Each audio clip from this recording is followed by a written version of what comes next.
Right now, welcome back into the program. And you've heard this guy a few years back. He ran for Congress, didn't win, but he ran a respectable race. Bill Green joining us now. Dr. Bill Green involves himself now with promoting the Constitutional Tender Act. And we'll get him to tell us exactly what this is. I kind of overgeneralized it a moment ago. I said, okay, he's advocating a return to the gold standard. Yes and no. There's a little more to it than that. And correct me, Dr. Green, but it seems to me that you're essentially talking about returning the states, or specifically our states, to a gold and silver standard. Well, that is essentially what we're talking about. We're talking about returning the state to what the U.S. Constitution requires it to use, and that is gold and silver. In Article 1, Section 10. To use what? To use when? What does the Constitution say? The Constitution specifically says no state shall make anything but gold and silver coin a tender in payment of debts. So a tender, an offer, in other words, using anything except gold or silver coin for either paying debts out or receiving payment for debts in is, according to Article 1, Section 10, unconstitutional. Okay, so let me understand. I don't want to. I'm trying to get a handle on this. If I have a state job, they're supposed to pay me with a bag of gold every 2 weeks? No, they can pay you with a paycheck, just like they do now. It's just that your paycheck will be backed by the state's bank account that has gold or silver in it. And if there's not gold enough to cover the check, I don't get the check. Well, that would be it. If they don't have enough Federal Reserve notes to cover your check right now, they wouldn't cover you wouldn't be able to cover the check. Right. I mean, it really does work in much the same way as Federal Reserve notes, which is the thing that they use right now besides gold or silver coins. But the difference is the Federal Reserve notes lose value, and they're losing more and more value over time, whereas gold and silver keeps its value and has kept its value all along. All right, and I'm not an economist here, but it seems to me that I can maybe understand this on a certain level. The reason gold and silver and precious metals would gain is because those are tangible things. Federal Reserve notes, correct me if I'm wrong here, they aren't really tied to anything. No, they're not. And that's one of the reasons why the state of Georgia, like all the states, is in violation of the U.S. Constitution on this. And that's because at least since 1971, and really since the 1930s, the dollar has not been backed by gold at all. We've gone completely off the gold standard. So the Federal Reserve note is not backed by anything. It's what they call fiat currency. And so that's why we're in violation of the Constitution. Fiat currency meaning it has value simply because we ascribe value to it. Exactly, thanks to legal tender laws. And legal tender laws, that's at the federal level, and legal tender laws say, all right, everyone, you have to accept Federal Reserve notes for all debts, public and private. And that's obviously still a valid law at the federal level and for everybody, unless the Constitution contradicts a law. And in this specific case, the Constitution does. It contradicts it by saying that every state must use gold and silver coin and not any other thing. All right, Bill Green, Dr. Bill Green, talking about the Constitutional Tender Act. And again, you're saying, and you're putting it out there, and it looks, I mean, based on what I read, based on what you've given me, it seems rather straightforward that, yes, this is, in fact, in violation of the Constitution. However, I'm always reminded of these people, and there are always these nutcases out there who say, you know what, the Constitution says I really don't have to pay my income taxes, so I'm not going to pay my income taxes. Those guys are in jail. I mean, those guys are either in jail or they're heading to jail. If you don't believe that, ask Wesley Snipes. So, I mean, is it as simple as what the Constitution makes it look like, or is it a little more complicated than that? It's not really complicated at all. I mean, it's interesting because the Constitution in that same particular clause, Article 1, Section 10, it says a number of things that the state cannot do. It says that no state can coin money, for example. So if Georgia was to start coining its own money, it would be in violation of the Constitution. If it started to print its own currency, it would be in violation of the Constitution.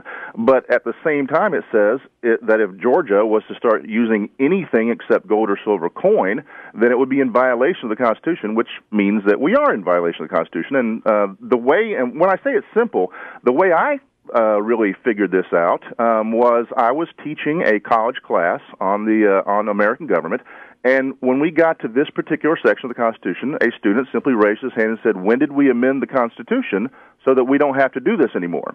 And my answer, of course, was, we haven't amended the Constitution. And so that started the ball rolling, and we've now gotten to the point where not only here in Georgia, where HB 3 has been introduced, and we have actually gotten hearings before full subcommittees and so forth.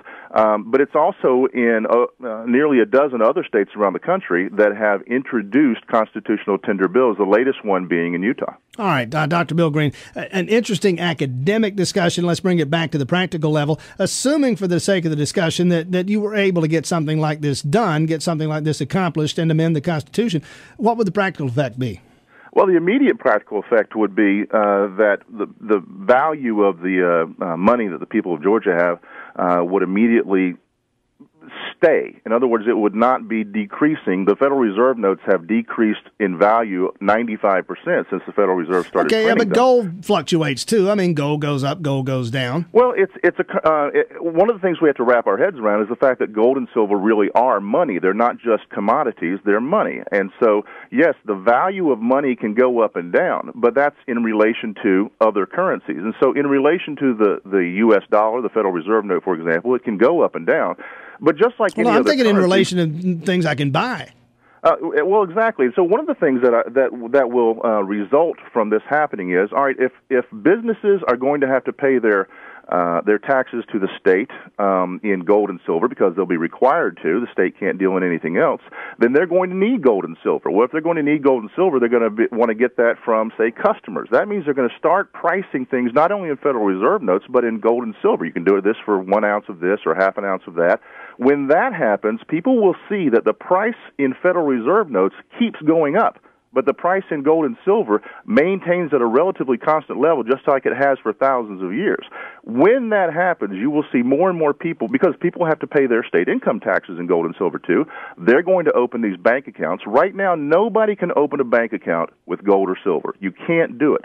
Under this act, you would be able to do that. That would bring in so much business for Georgia banks because there's people all over the country that want to be able to store their gold and silver and be able to write checks off of it, use debit cards, and so forth.